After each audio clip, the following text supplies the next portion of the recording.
Hey, welcome to the party. Come on in, have a seat anywhere you like. The party's gonna get started really soon. We're gonna have some great people giving toasts and giving some great speeches, so come on in. That might be you, and you gotta be ready. You gotta be ready to give some speeches. So let's talk about special occasion speeches. Speaking on special occasions, Robert Brilt says there are exactly as many special occasions in life as we choose to celebrate. So celebrate. And don't be afraid to say a few words to commemorate the occasion, to thank the person, to remember them, whatever it is.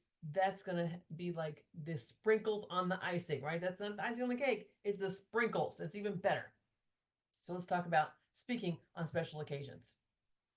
We are called to bring people together in community, whether it's for a wedding or a birth or a graduation or a funeral.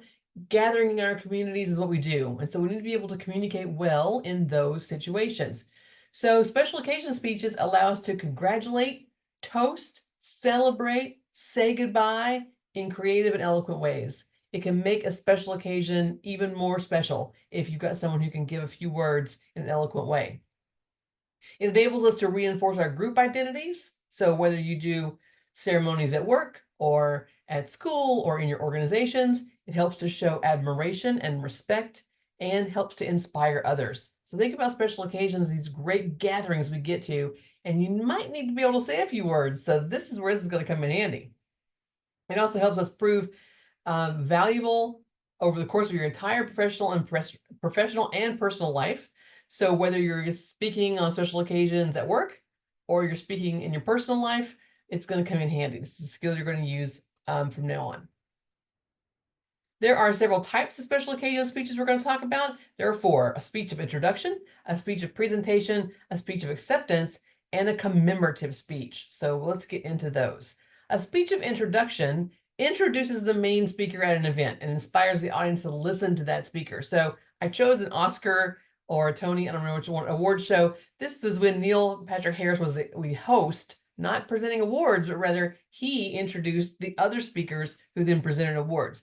So if you think of it as a conference or convention, you have someone who introduces the main speaker. That is a speech of introduction.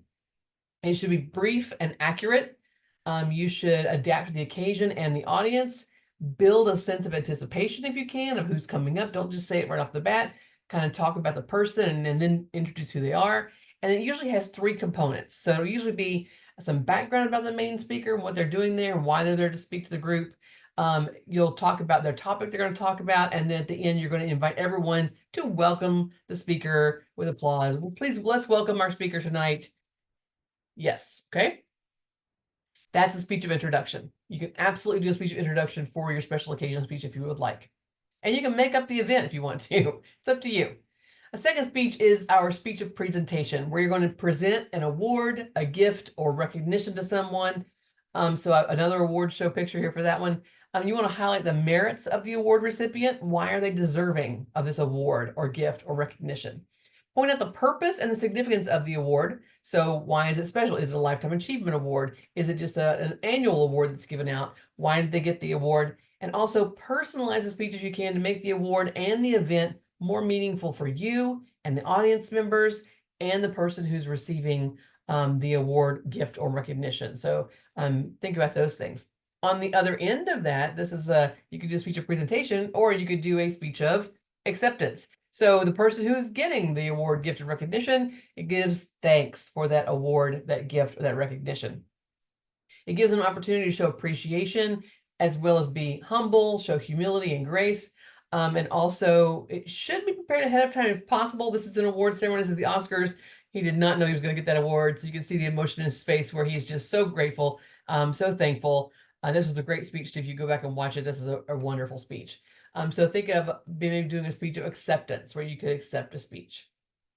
Now, if you're in one of my live class sections where we are pairing up, you can pair up and give a speech of presentation to someone, and then they can give a speech of acceptance to accept the gifts or awards. So you can pair up if you'd like to. Again, you can totally also do this one and make it up. If you want to accept your Oscar, go ahead. You want to accept your MVP award, go ahead. This is a speech where we're going to have some fun with the fundamentals of public speaking. We're going to put the fun and fundamentals in this one. So if you want to accept your You want to do your commencement address from Ivy Tech, or you want to accept your Oscar nomination or award, do it. This is the time to do it. Have some fun. The last one's called the commemorative speech. This is where all the other speeches we think about fall into this category. So you think of a toast, a roast, a wedding toast, a funeral eulogy. It's a speech that pays tribute to a person, a group, an institution, or an idea.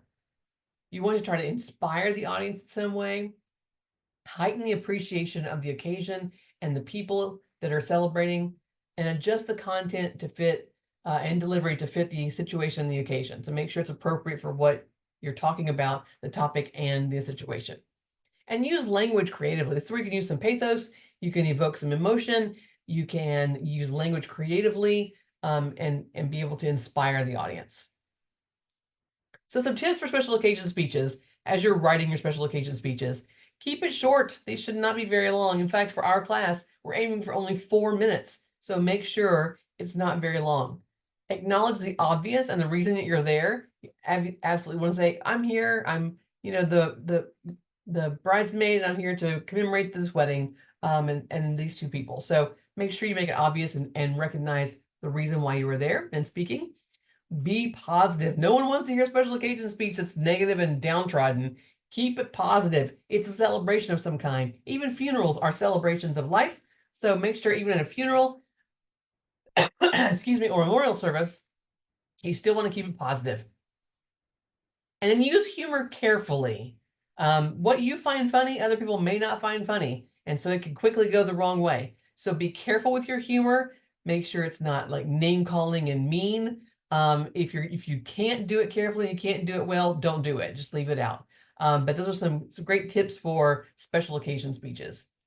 And you can have a lasting impact on the audience and the occasion. You can truly, with your skills, make the occasion a special event people will remember and talk about for years to come. So those are some tips on special occasion speeches and how to pull that off. And so now let's go enjoy the party.